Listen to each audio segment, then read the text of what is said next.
Well, really, I'm here to just ask you to pledge some money because the student ministry needs new dodgeballs. We need to eat more pizza, and we have to repair a lot of things after our previous lock-in. So that's it. Do I put this over here? I'm just kidding. I mean, youth ministry is changing, right? It's not really like that anymore. I find that as I talk to different youth pastors in different churches, that we often try to use youth ministry that was designed for the 1980s to reach this generation of students. But that doesn't really work. You see, if you look at John 15, where Jesus is talking about this seeds to fruit kind of stuff and abiding in the vine, we see that it says in verse 2 that every branch that does bear fruit, the Father prunes, that it may bear more fruit. And so here's what that means for Advent Youth Ministry. We have this incredibly long legacy here at Advent of prioritizing youth ministry. I mean, it's been going back all the way since the founding of Advent. And we've seen incredible success throughout the years. And I want to thank you for your pledges and your offerings in years past that have been able to feed into the success of Advent's youth ministry throughout the years. So it's certainly not a seed, right? But at the same time, as we make adjustments, we realize that the Father, even if it's bearing fruit, the Father wants to prune it. He wants to make sure that we can bear more fruit.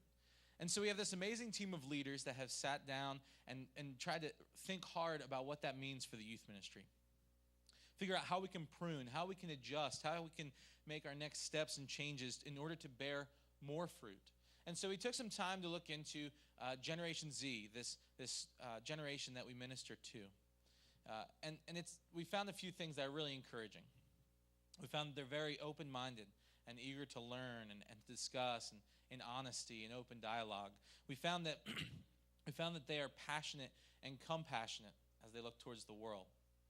They're ready to step in and defend the defenseless. They're ready to pursue justice with all that's in them. They want to know what they believe, and they place a very high emphasis on living that out. And that is so encouraging because we see that in our youth ministry.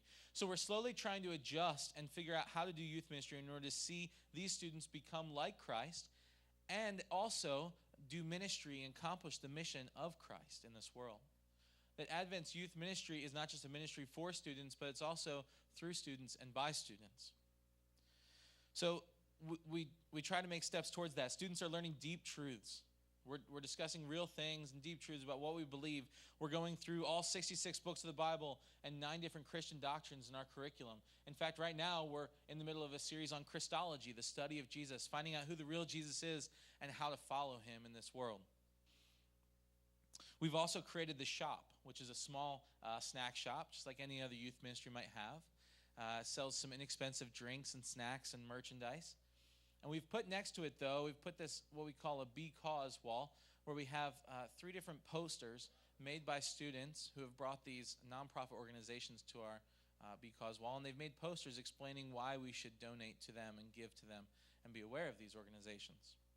And so every time a student makes a transaction, makes a purchase at the shop, they get a token that they get to put into one of those organizations' boxes. And at the end of the month, we take the small profit we make from the shop, and we take it and we put it all towards those organizations. And so when a student makes a purchase at the shop, they're not just getting some little snack or drink or merchandise. In fact, I've seen them be more eager about getting that token so they can figure out which one they want to put it into in order to change the world just a little bit.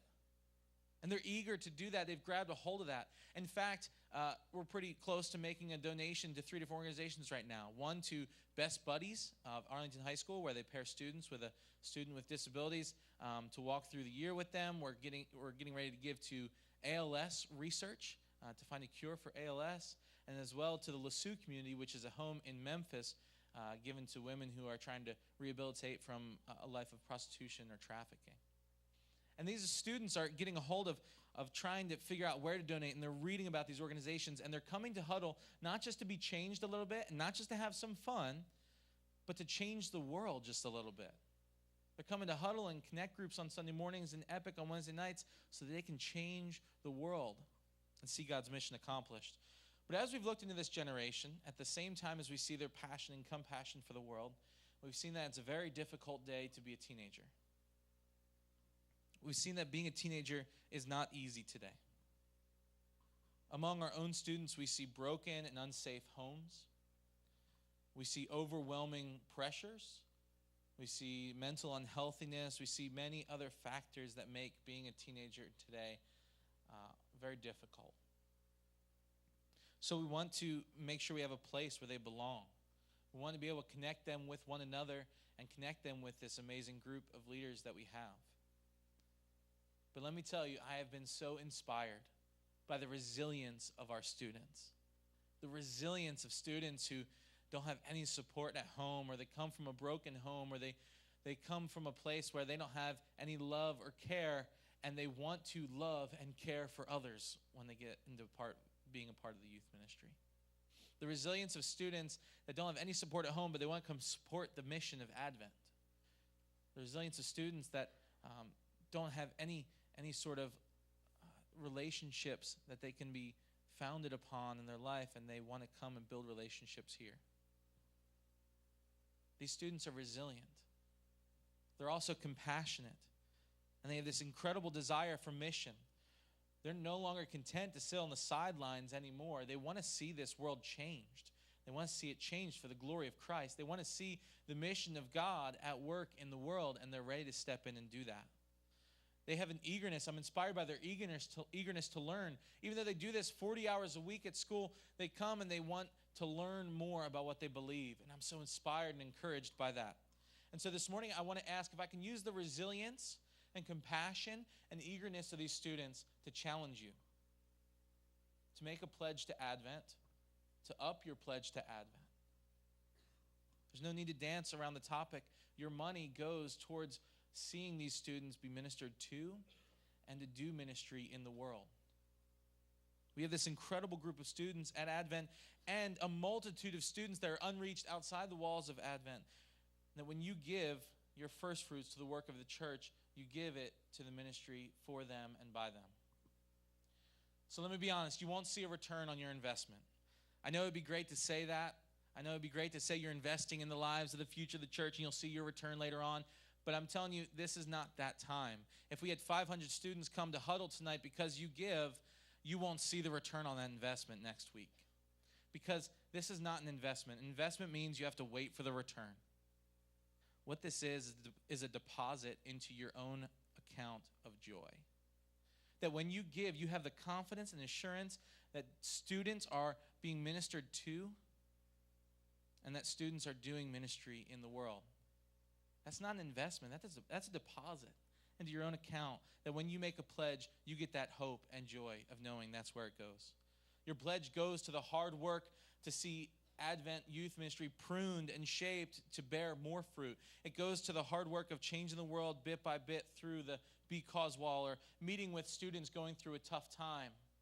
It goes to creating retreats that contain spaces for God to transform the lives of students who hate struggling with sin and want to see change in their own lives. It goes to funding mission trips where these students get covered in sweat and blood and dust and dirt in order to see the love of Christ shared with others. It goes to the student whose parents won't pay for a retreat like Nakomi because, quite honestly, they don't want their student at a retreat like Nakomi. And so we don't make that an issue for them. It goes to a student who needs a ride in order to support the work of Advent, but they have no support at home. It goes to the student who wants to learn more about Christ so that they can share Christ with others. So let me close with this for you. When you were a teenager, somebody thought of you when they made a pledge to Advent. Somebody thought of you when they wanted to make a healthy church and make a pledge to Advent. Because students don't just need a healthy youth ministry. When you make a pledge, you're giving these students what they need ultimately, and that's a healthy church doing the work of God. And so I want to ask you, will you think of these students when you make a pledge to Advent?